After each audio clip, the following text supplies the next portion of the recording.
Hi guys, कैसे हैं आप सब। होप आप सब ठीक होंगे। Welcome to the second part of this chapter. Overturned forever and replaced by one that recognizes the rights and freedom of all types or peoples regardless of the color of their skin। अब ये वो sentence है जहाँ पे हमने last part की ending की थी। What this sentence says is, जब वो प्रेसिडेंट बने वहाँ के first black president Nelson Mandela, जब वहाँ के फर्स्ट ब्लैक प्रेसिडेंट बने, तब जो पहले चीज़ें वहाँ पे होती थी उससे पूरा ओवरटर्न हो गया। यानी वहाँ पे जब ब्लैक के बारे में कुछ सोचा नहीं जाता था, ब्लैक्स को अच्छी तरह से ट्रीट नहीं किया जाता था, पर जब वो ब्लैक प्रेसिडेंट बने वहाँ के, तो उन्होंने ये सारी चीज़ें चेंज कर दी और वहाँ के लोगों को फ्रीडम मिला। वो किस वजह से मिला? क्योंकि वो इतने टाइम से इस फ्रीडम के लिए फ़ाइट कर रहे थे। ना ही वो, बल्कि उनके अलावा बहुत सारे freedom fighters, African freedom fighters थे जो कलर ऑफ देयर स्किन को लेकर वहाँ पे उस चीज़ के लिए फाइटिंग कर रहे थे, जिसको कहा जा रहा था अपार्थाइड के ऊपर फ्रीडम लेने के लिए फ़ाइट कर रहे थे। अब हम उसके आगे से पढ़ेंगे। जो नेल्सन मंडेला की स्पीच है वो कंटिन्यू है। That day had come about through the unimaginable sacrifices of thousands of my people whose suffering and courage can never be counted or repaid। Nelson Mandela ये कहते हैं कि वो दिन आ गया है जिस दिन जो मेरे जो पीपल थे उनकी जो अनइमेजिनेबल सेक्रीफाइसेस है उनको रीपे करा जाए। काउंटेड एंड रीपेड, उन्हें काउंट कर उन्हें रीपे किया जाए। जो बहुत सारे थाउजेंड्स ऑफ पीपल थे जिन्होंने इस फ्रीडम के लिए फ़ाइट किया, और आज वो दिन आ गया है जब वो फ्रीडम उन्हें मिली और उसका उन्हें भरपाई कर रहे हैं। I felt that day, as I have on so many other days, that I was simply the sum of all those African patriots। अब वो कहते हैं, मुझे आज के दिन, उस दिन जब वो ये बोल रहे थे चीज़ें, तब उन्हें ऐसा फील होता है कि मैं रोज़ की तरह सेम इंसान नहीं हूँ, बल्कि मैं सारे पेट्रॉइट्स को मिला के उनके प्रेजेंस में यहाँ पर खड़ा हूँ। मतलब उनमें सारे पेट्रॉइट्स का क्या बोल सकते उसे, सारे पेट्रॉइट्स उनके अंदर है। उन्हें ऐसा महसूस हो रहा था कि जिन्होंने भी अपनी सेक्रीफाइस दी वो गवारा नहीं गई, सब मुझ में खड़े हैं और ये चीज़ देख रहे हैं। उन्हें नॉर्मल डे जैसा उस दिन फील नहीं हो रहा था। उन्हें सारे पेट्रॉइट्स अपने अंदर दिख रहे थे। That long and noble line ended and now began again with me। और ये जो नोबल लाइन, इतनी प्रेशियस लाइन उन्होंने बोली, वो ख़त्म होती है। उसके बाद में वो अपने बारे में बोलना चालू करते हैं। I was pained that I was not able to thank them and they were not able to see what their sacrifices had wrought। अब वो क्या बोलते हैं, मुझे बहुत दर्द हो रहा है अंदर से कि मैं उन्हें थैंक नहीं कर सकता, and that they were not able to see what their sacrifices had wrought. यानी वो लोग अभी ये देख भी नहीं सकते हैं कि उनकी जो सेक्रीफाइसेस उन्होंने की, उनकी सेक्रीफाइस का जो फल है वो कितना अच्छा आया है। राउट यानी जो हम काम करते हैं उसका जो हमें फल मिलता है, वही ये यहाँ पे कहना चाहते हैं। सेक्रीफाइसेस एट राउट, उनकी जो सेक्रीफाइसेस है वो क्या फ्रूट लाई है उनके लिए। The policy of apartheid created a deep and lasting wound in my country and my people. अब वो ये कहते हैं, जो ये अपार्थाइड की पॉलिसी थी उन्होंने उनके यहाँ के पीपल पे, उनकी कंट्री के पीपल पे बहुत गहरे घाव छोड़े थे। All of us will spend many years if not generations, भले ही जनरेशंस नहीं बट बहुत साल हमें लगेंगे, recovering from that profound hurt, इस हर्ट से हमें उभरने के लिए, इस दुख से हमें उभरने के लिए अभी भी बहुत साल लगेंगे। भले ज़माने नहीं, पर अभी भी हमें इस दर्द से उभरने के लिए और भी बहुत साल लगेंगे। But the decades of oppression and brutality had another unintended effect. अब ऑपरेशन का मतलब मैंने आप सबको बताया था पार्ट 1 में। ऑपरेशन का मतलब होता है एक दूसरे के ऊपर, मतलब वन अनदर पर अच्छी तरह से बर्ताव नहीं करना, यानी एक दूसरे के साथ में अच्छी तरह से बर्ताव नहीं करना और एक दूसरे को उत्पीड़न देना। उत्पीड़न यानी पीड़ा देना, कोई भी काइंड ऑफ, जैसे हम किसी डॉग को देखते हैं और उसे मारते हैं तो उसे हर्ट करते हैं हम, और किसी इंसान को हर्ट करना, एक दूसरे को हर्ट करना, उस चीज़ को कहा जाता है, उस टर्म को कहा जाता है operation. And brutality had another unintended effect. जो लोगों ने एक दूसरे पर ऑपरेशन और ब्रूटलिटी यानी निर्दयता दिखाई थी वो बहुत ही गहरी थी, जिसने अनइंटेंडेड यानी जो कोई सोच भी नहीं सकता ऐसा इफ़ेक्ट लोगों पर छोड़ा था। And that was that it produced the Oliver Tambos, the Walter Sisulus and Chief Luthulis, the Yusuf Dadoos and Bram Fischers, the Robert Sobukwes of our time. उनके टाइम के ये सारे मैन थे जिन्होंने ये सारी चीज़ें सही थी, सहन की थी। Man of such extraordinary courage, wisdom and generosity. ये ऐसे इंसान थे जिनमें भर भर कर करेज, विजडम एंड जेनरोसिटी पाई गई थी। इन्होंने हर चीज़ सहन की थी पर फिर भी वो उसके सामने फाइट कर रहे थे अपने स्किन कलर को लेकर कि we want equal rights because they were also humans. ऐसा नहीं है कि अगर किसी का स्किन कलर डार्क है तो वो उसके साथ में हम इनह्यूमन बर्ताव करेंगे, जानवरों जैसा बर्ताव करेगा, ऐसा नहीं है। वो भी एक ह्यूमन बीइंग है, उनके साथ में भी हमें अच्छी तरह से बर्ताव करना चाहिए। और उसी चीज़ की फ्रीडम लेने के लिए, इक्वल राइट्स पाने के लिए ये सारे फ्रीडम फाइटर, सारे पैट्रियट्स ने, वहाँ के ये सारे पैट्रियट्स थे, उन्होंने फाइट की थी, जो पूरे करेज, विस्डम एंड जेनरोसिटी से भरे हुए लोग थे। दैट देयर लाइक में never be known again, that इनके जैसे इंसान आज उन दिनों के बाद मुझे आज तक कभी नहीं मिले। Perhaps it requires such depths of oppression to create such heights of character. वो भी ऐसे इंसान, इतने करेजियस इंसान तब बने जब उन्होंने वो ऑपरेशन सहन किया। तो हम ये भी कह सकते हैं कि operation create such Heights of character. Operations की वजह से ही ऐसे कैरेक्टर्स उभरे। ऑपरेशन का मतलब एक दूसरे के ऊपर पीड़ा देना, एक दूसरे को पीड़ा देना। My country is rich in minerals and James. अब मंडेला सर कहते हैं कि मेरी जो कंट्री है साउथ अफ्रीका, वो बहुत रिच है मिनरल्स और जेम्स में। इसके सॉइल के नीचे मिनरल्स और जेम्स पनपते हैं, मिनरल्स और जेम्स निकलते हैं। But I always known that its greatest wealth is its people।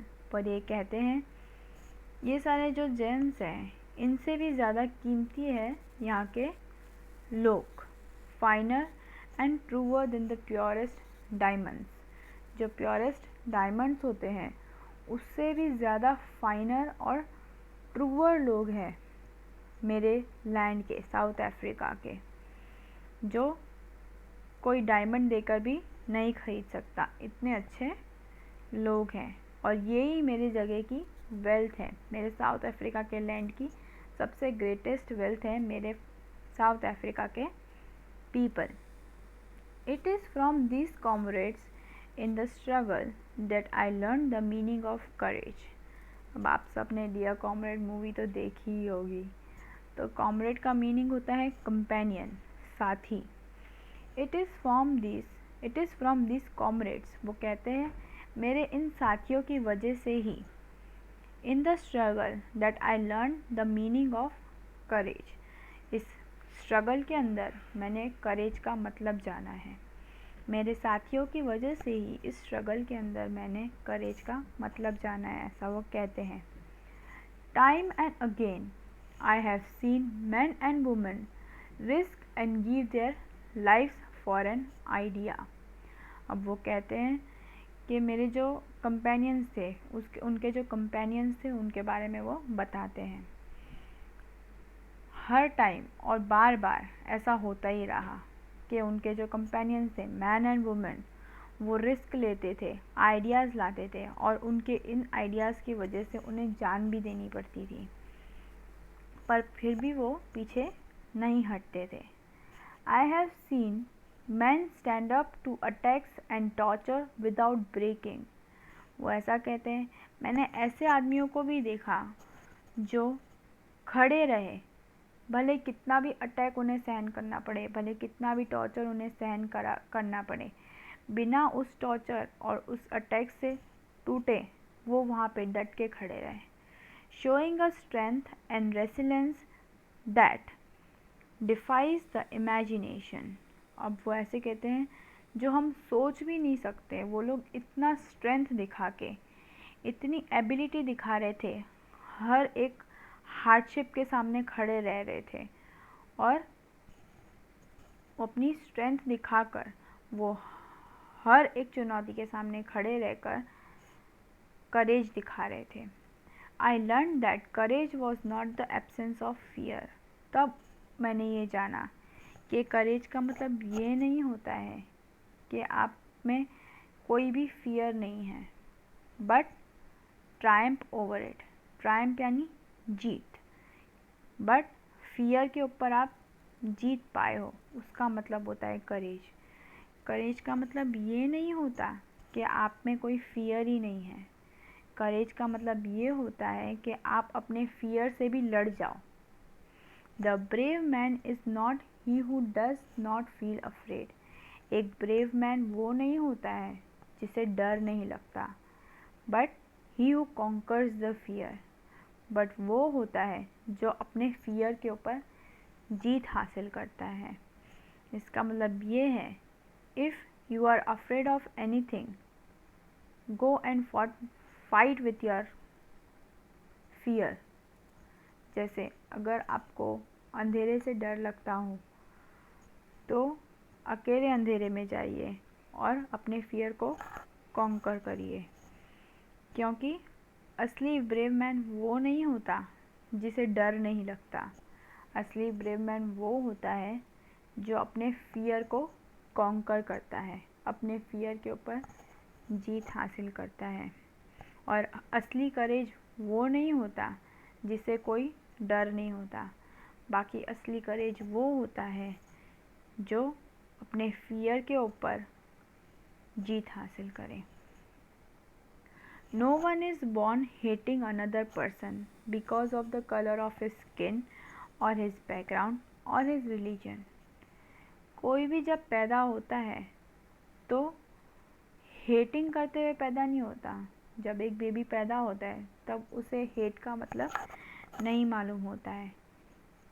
Colour के ऊपर हेट, रिलीजन के ऊपर हेट, बैकग्राउंड के ऊपर हेट, ये सब उसे पता नहीं होता जब कोई बेबी पैदा होता है, पर उसे सिखाया जाता है that this man is black, इसके पास मत जाओ तुम भी काले हो जाओगे। देन अनदर इज़, छी ये तो गरीब है, भीख मांग रहा है, इसके पास में मत जाना, तू भी इसके जैसा काला काला हो जाएगा। ऐसा बोलते हैं ना बच्चों को बचपन में। तभी उनके ऊपर ऐसा प्रभाव पड़ता है, तभी वो ऐसा सब सोचने लगते हैं, वरना इतने छोटे से बच्चे को कोई कुछ पता नहीं होता है। तो वही ये कहना चाहते हैं कि कोई भी हेट्रेट के साथ में पैदा नहीं होता, उसे सिखाया जाता है। People must learn to hate. People और लोग सीखते हैं हेट करना। And if they can learn to hate, they can be taught to love. और वो ऐसा कहते हैं कि अगर आप उन्हें हेट करना सिखा सकते हो तो आप उन्हें प्यार करना भी सिखा सकते हो। For love comes more naturally to human heart. क्योंकि प्यार ह्यूमन हार्ट में ज़्यादा नेचुरली आ जाएगा देन इट्स ऑपोजिट। क्योंकि हर इंसान नफ़रत से ज़्यादा प्यार अच्छी तरह से कर सकता है। उसी तरह नेल्सन मंडेला जी कहते हैं कि कोई भी बच्चा या कोई भी न्यू बॉर्न जो होता है वो हेट्रेट के साथ में पैदा नहीं होता, उसे लोग सिखाते हैं हेट्रेट करना। जैसे वो हेट्रेट करना सीख जाता है, किसी से नफ़रत करना सीख सकता है, उसी तरह वो किसी से प्यार करना भी सीख सकता है। सब सिखाने के ऊपर होता है। क्योंकि जो नफ़रत है वो हर इंसान करता है, पर अगर उस इंसान को प्यार करना सिखाया जाए तो वो नफ़रत करने से ज़्यादा नेचुरली उसके अंदर आ जाएगा। प्यार करना किसी को सिखाना नहीं पड़ता, खाली बताना पड़ता है। प्यार is a natural feeling. Even in the grimmest times in prison. Grimmest यानी सबसे मुश्किल, चुनौती भरे सामने। जब वो प्रिजन में थे तो उनके सामने बहुत ग्रिमेस्ट टाइम्स आए, चुनौती वाले टाइम आए। When my comrades and I were pushed to our limits, जब मैं और मेरे कॉमरेड्स यानी उनके कंपेनियंस, उनके साथ में जो लोग जेल में थे वो उनके साथी, उन लोगों को उनके हद तक टॉर्चर किया जाता था। I would see a glimmer of humanity in one of the guards. तब मैं एक ग्लिमर ऑफ ह्यूमैनिटी यानी एक इंसानियत की झलक देखता था एक गार्ड के आँखों में। Perhaps just for a second, भले ही थोड़े सेकेंड के लिए, पर मैं उनकी आँखों में इंसानियत देखता था। But it was enough to reassure me and make me going. But ये मुझे मेरे अपने आप को तसल्ली देने के लिए काफ़ी था, और मैं इतना सा झलक देखकर ही अपनी फ़ाइट पर डट के खड़ा रहा। जैसे हम लोग कभी बाहर जाते हैं, if we have fear of dogs, और कोई डॉग हमारे पास आएगा तो हम नीचे से स्टोन उठाएंगे और उसको मारने की एक्टिंग करेंगे, और तभी हमारे दिल में भी ऐसा थोड़ा सा आएगा, क्यों मारना, बेचारा बेजान जानवर है, बेचारे को लगेगी। तो हमारे अंदर जो वो आया वो ग्लिमर ऑफ ह्यूमैनिटी था।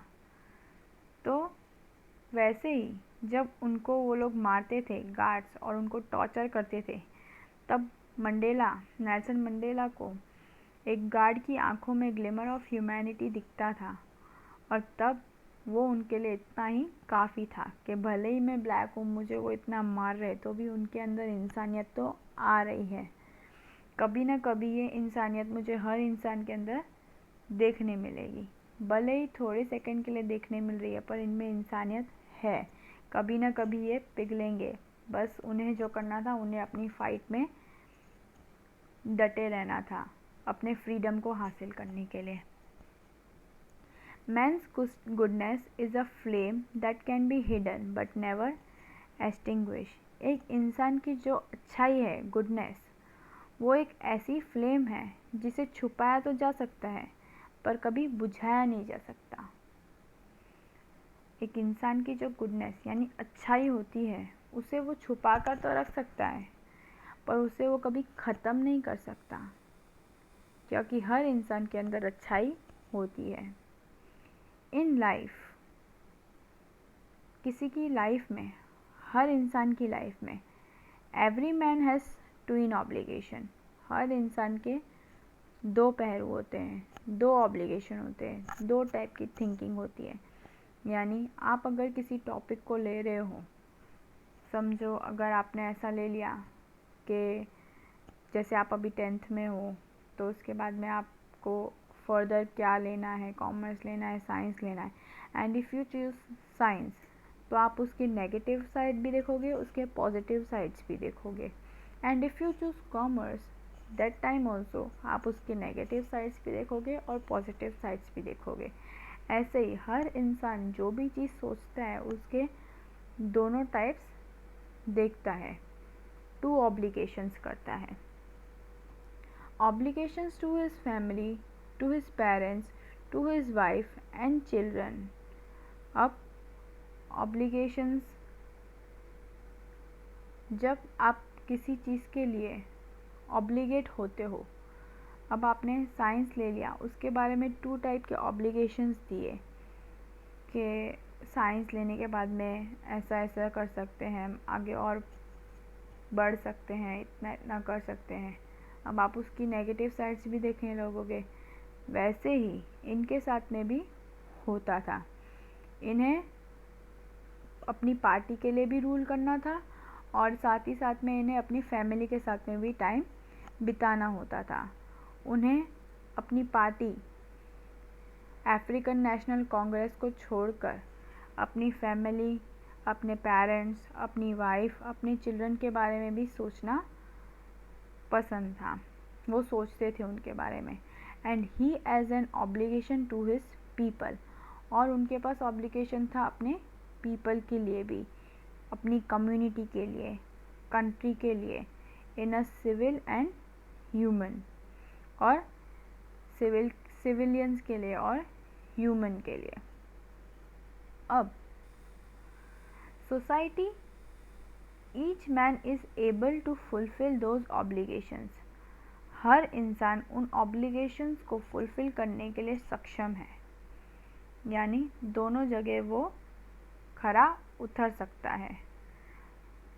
अब जैसे आपको लेना तो है, वो आपको उस फील्ड में तो जाना ही है, चाहे उसमें अच्छा ही हो चाहे उसमें बुरा ही हो, पर आपको उस फील्ड में जाना ही है, क्योंकि आप उसके ऑब्लिगेशंस को, उसकी कोई भी रुकावट को, कोई भी चुनौती को सामना कर सकते हो according to his own inclinations and abilities, क्योंकि आपको अपनी खुद की इंक्लिनेशंस और आपकी खुद की एबिलिटीज़ पता होती है। उसी तरह ये भी ऑब्लिगेशंस का सामना करते हैं। इंक्लिनेशंस, अपनी खुद की इंक्लिनेशंस पे और अपनी खुद की एबिलिटी के ऊपर भरोसा करते हुए वो भी डट कर सामना करते हैं। But in a country like south Africa, it was almost impossible for a man of my birth and color to fulfill both of those obligations. पर ये साउथ अफ्रीका की लैंड पे ये ऑलमोस्ट इम्पॉसिबल था इनके जैसे एक इंसान के लिए, इनके जैसे कलर वाले एक इंसान के लिए ये सारी रुकावटों को फुलफिल करना। In South Africa, a man of color who attempted to live as a human being was punished and isolated.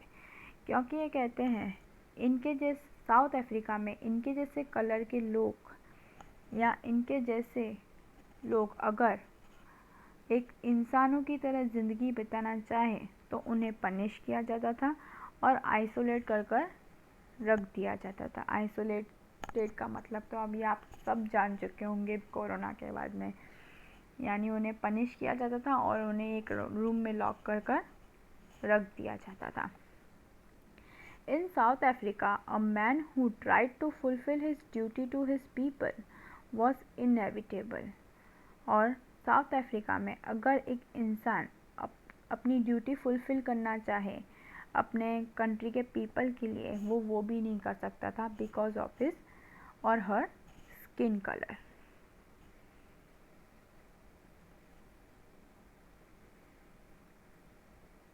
Ripped, inevitable, ripped from his family and his home and was forced to live a life apart, और उन्हें unavoidably ribbed यानी खाली खाली, बेमतलब के उन्हें मारा जाता था उनके फैमिली के थ्रू, और उन्हें दूर रहने कहा जाता था घर से, and was forced to live apart, और उन्हें घर से दूर रहने के लिए कहा जाता था क्योंकि उनकी वजह से उनके घर वालों को भी मुश्किलें आती थी.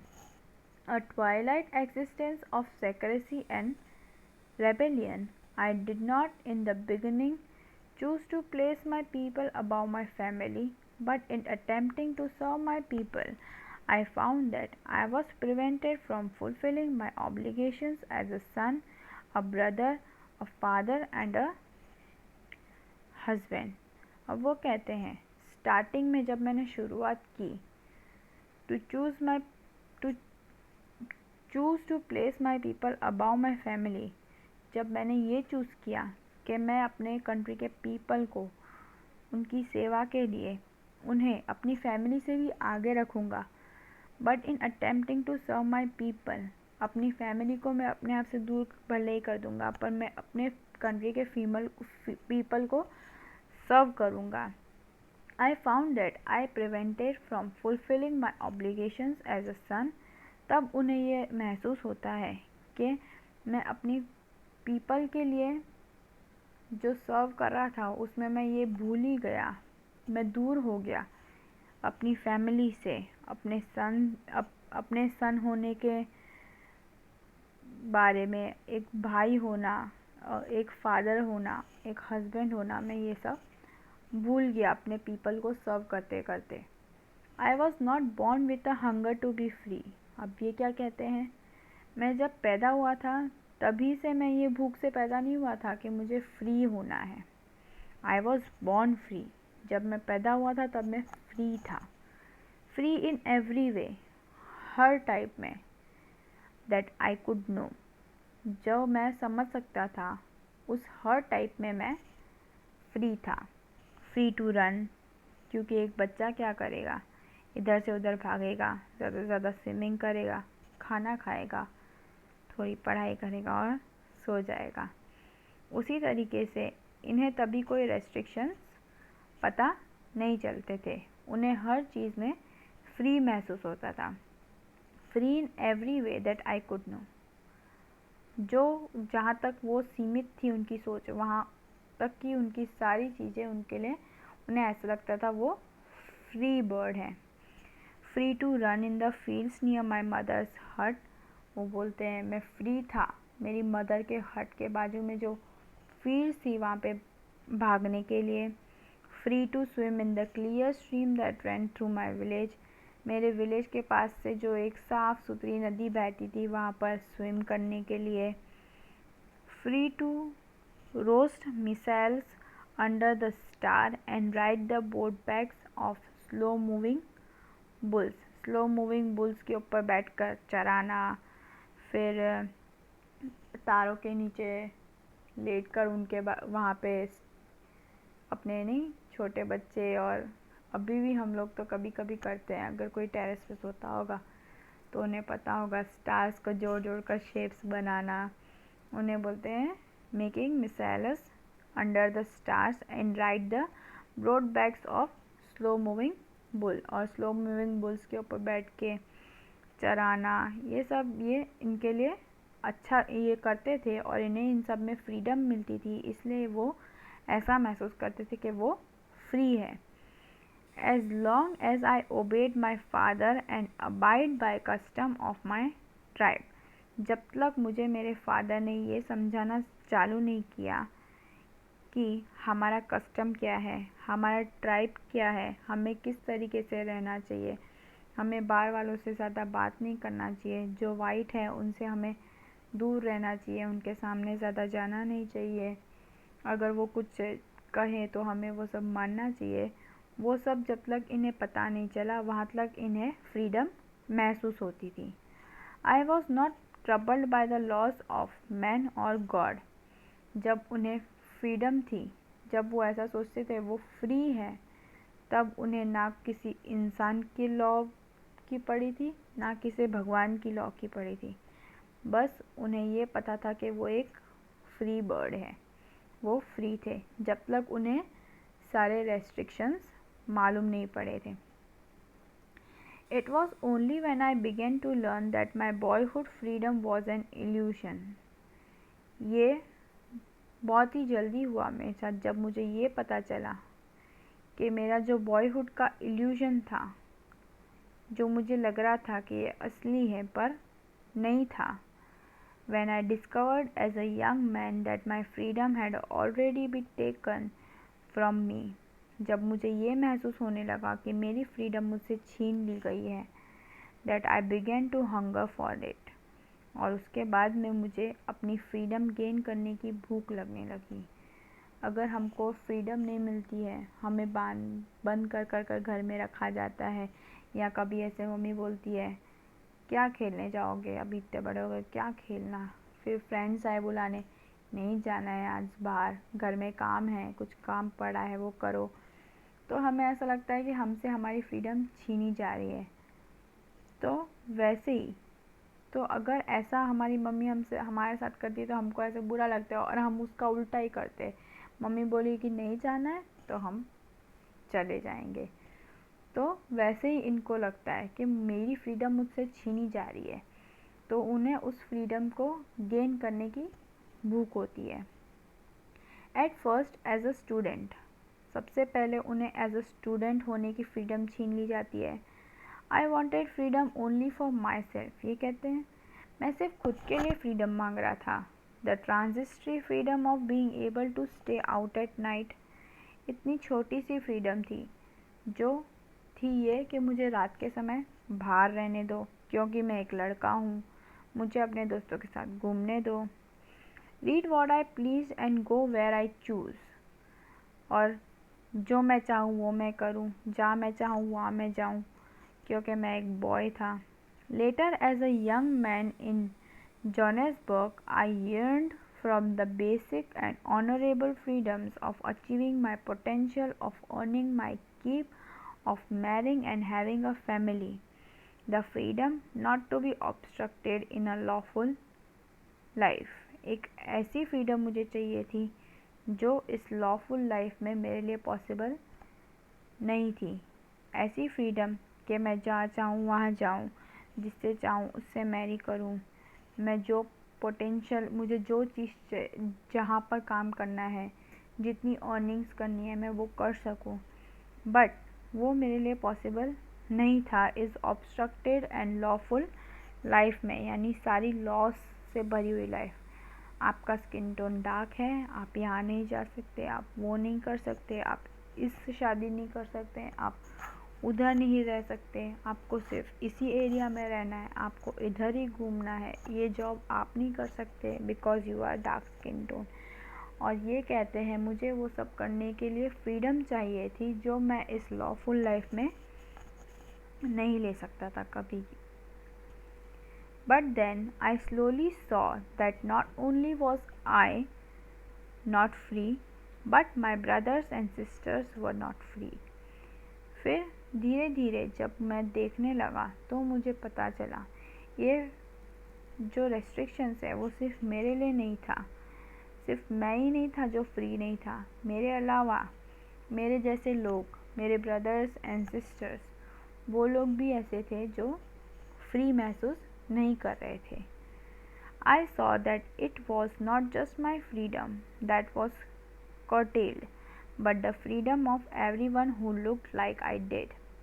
फिर वो कहते हैं कि ये सिर्फ ऐसा नहीं था कि I was not free, but ये चीज़ हर उस इंसान के लिए थी जो मेरे जैसे दिखते थे, means dark skin tone people. तब उन्हें वो जानने लगते हैं कि ब्लैक स्किन टोन पीपल्स के लिए ही ये है। तब उन्हें महसूस होने लगता है कि सिर्फ उनका नहीं था ये कि उन्हें फ्री नहीं छोड़ा जा रहा है, पर उनके जैसे बहुत सारे लोग थे जिन्हें फ्रीडम नहीं थी। That is when I join the African national Congress.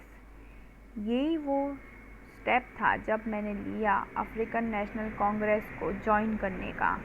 And that is when the hunger of my own freedom became the greater hunger for the freedom of my people. अब वो क्या कहते हैं? That when the hunger is for my own freedom became the greater hunger for the freedom of my people. जब ये कहते हैं कि मेरे को जो हंगर थी सिर्फ खुद के फ्रीडम के लिए, वो अब और बड़ी भूख बन गई थी फ्रीडम के लिए, सारे मेरे कंट्री के मेरे जैसे दिखने वाले पीपल के लिए, डार्क स्किन टोन के पीपल्स के लिए.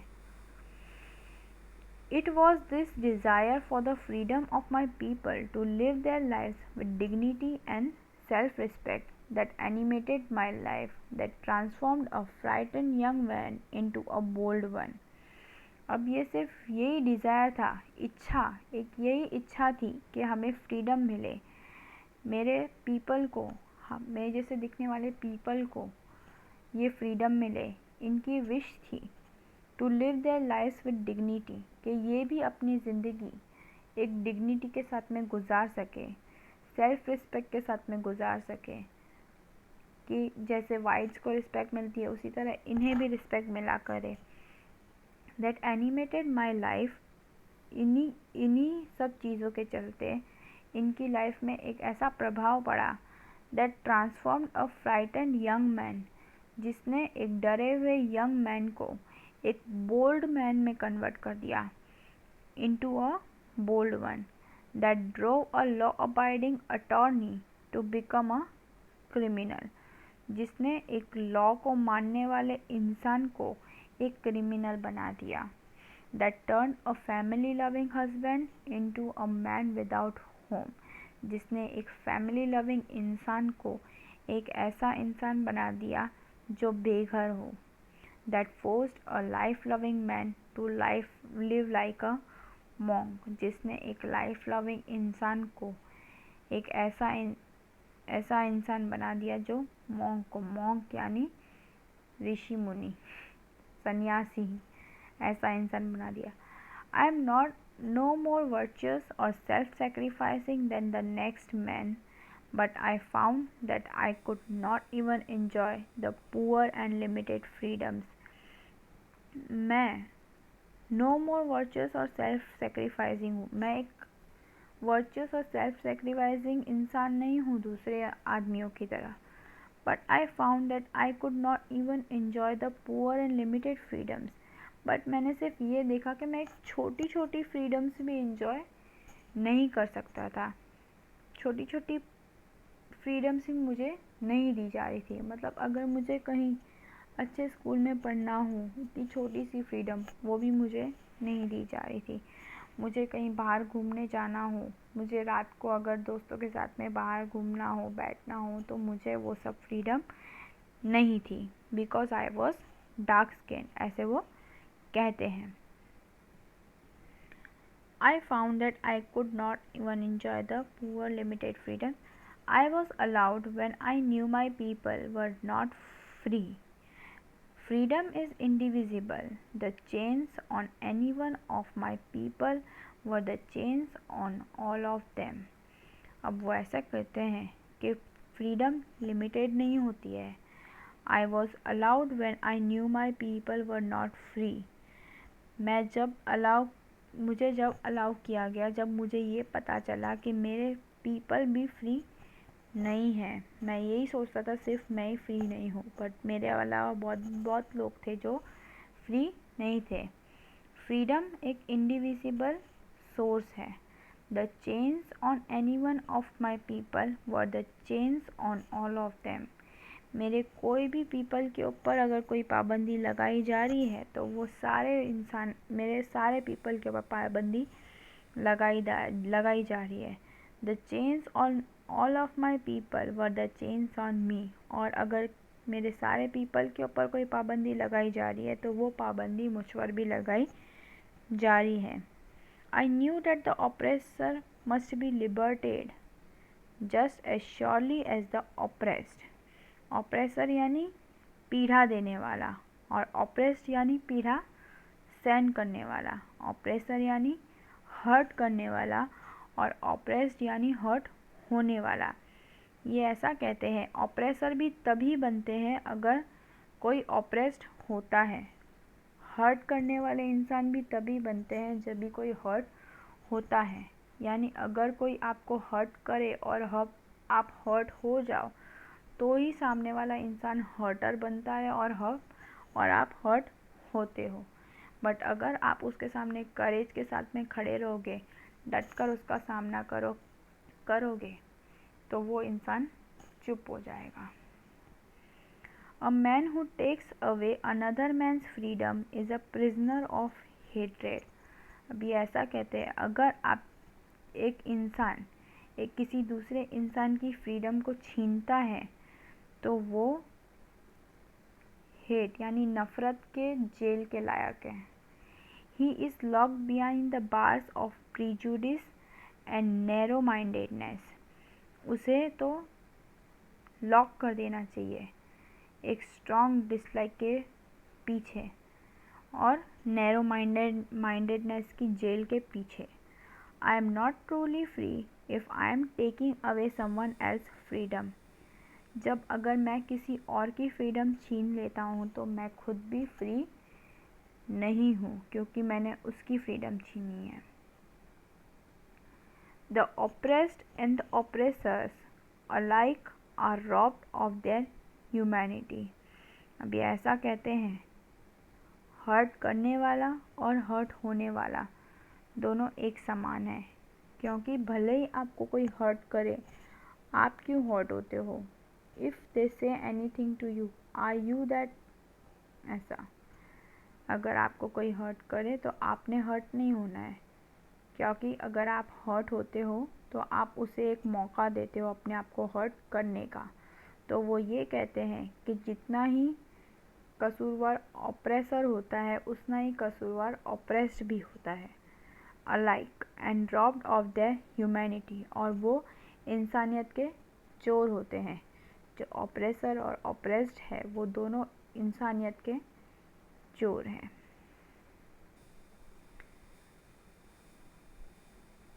थैंक यू गाइस समझने के लिए। If you have any doubt, write in comment sections. Bye.